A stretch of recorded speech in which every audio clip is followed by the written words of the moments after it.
Livestock farmers must protect their animals from inclement winter weather. If you think alpacas can easily survive the harsh Ohio winters, think again.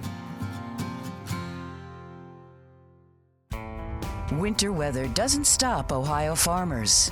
Farming is an around-the-clock job, and it doesn't stop with the harsh weather. All livestock requires a place that they can get out of the weather if they need to. You need to provide food, and the best place to provide that food is under some sort of shelter to keep the food dry so that its nutritional value does not plummet. It's not unusual in the depths of winter to see your alpacas out with a good dusting of snow on their backs. They've decided to stay out all night, but then that's their choice. Peru, Bolivia, South America, where they normally live, they're not provided that shelter, but those areas are actually very arid, and snow on the ground or cold, wet rain is not an issue there as it is here. So it's just an opportunity for them to get out of the weather if they choose.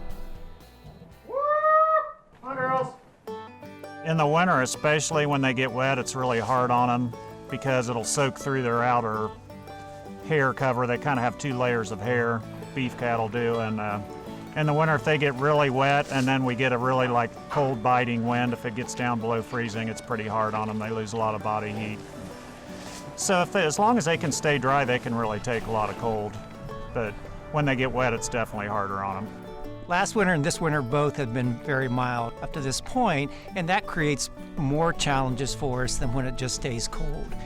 Earlier in the week it was 60 degrees and it's supposed to get down to 20 by the end of the week. It's hard for the animals to adjust to that. It is probably easier to manage livestock if it would get freezing and just kind of stay around there and not get extra cold and not go back and forth. That is hard on them. We have an older gal, Tasha, actually one of our first alpacas, who is a little down in the mouth. She doesn't have the molars that she used to or the incisors to eat grass with.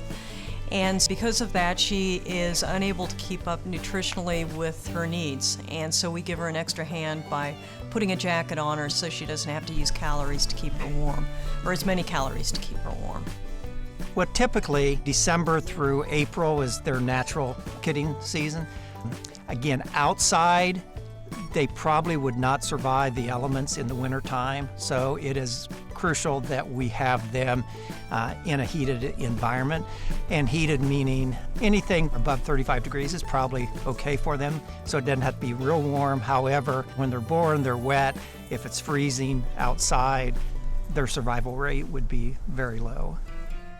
This winter was definitely mild up until the end of December with the first snowfall just after Christmas. Goats, alpacas, and beef cattle, while very different, do have a few things in common. They all need plenty of good, dry feed and dry shelter to make it through an Ohio winter. We concreted this pad and started out with cable and ended up putting guardrail up to feed our cattle in the winter because we can just back in here, put round bales in, and then the cattle can eat off both sides. Well, last winter we decided to put a cover over it to help if we did get some bad weather in the winter. You know, the cattle could kind of congregate under here. Plus it saves on the hay. If you get a 3 or 4 inch rain, a lot of times it kind of ruins the hay. So this way the hay is covered too when we put it out to feed. So it's worked out really well. Obviously, during the winter months, you don't have pasture growing due to the cold weather, and so we have to secure hay for forage for animals. We've been very fortunate this year in that we started growing our own hay. This has been a drought year, and so there are many owners of all sorts of livestock who are struggling to supply forage for their animals during the winter months. So not only do you have to secure the hay, but you have to provide space to store the hay, and also the space to feed out the hay so that it's sheltered from weather so that it doesn't get wet. We have our own hay, and we had a pretty good first cutting, and then the second cutting was really thin, didn't get much at all, but luckily we had some hay left over from last year. The younger ones that are still growing, that are pregnant, like the 2-year-olds, a lot of times I'll give them a little bit of grain in the winter just to kind of help keep them growing and not get too thin. You kind of got to watch how thin they're getting. But normally we've gotten along fine just feeding hay all winter. If you have good quality hay, it's fine to feed them that in the winter. The short winter days can be challenging for livestock farmers. They may leave for jobs off the farm before the sun comes up and arrive home after dark. This makes keeping an eye on the animals a bit difficult if they are not in a lighted shelter. That's not the only challenge, however. In the wintertime, probably my biggest obstacle is actually manure management as well as feeding out the hay.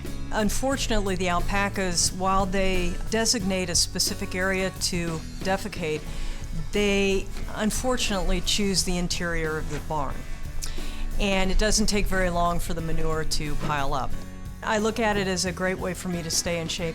I do it all by hand with a shovel, a fork, and a wheelbarrow. You know you're a farmer when you're excited to get a two-wheeled wheelbarrow for Christmas. With the mud that we have currently, there's hoof rot where if it stays cold, the ground hardens up and we don't have those issues. If it gets too wet and not dried out, then the hoof starts to deteriorate. We need to go in there and trim them up, and there's medication that you can give it. As we mentioned before, we do fight with the temperatures going up and down. Pneumonia is one of the issues. Last year with the warmer winter, we fought it a lot. Before I was an alpaca owner, I really didn't have an understanding for how much more work it was during the wintertime to take care of animals. You definitely have to take care to provide fresh water that doesn't have a layer of ice on top. One big issue in the wintertime, even though our temperatures go up and down, is animals that are out need fresh water. And below 32 degrees, water freezes. So we either have to run heaters to keep the waters open or have a hammer to break the ice. But most of our waters, we do run heaters to them. But yeah, that's something we don't have to worry about in the summertime.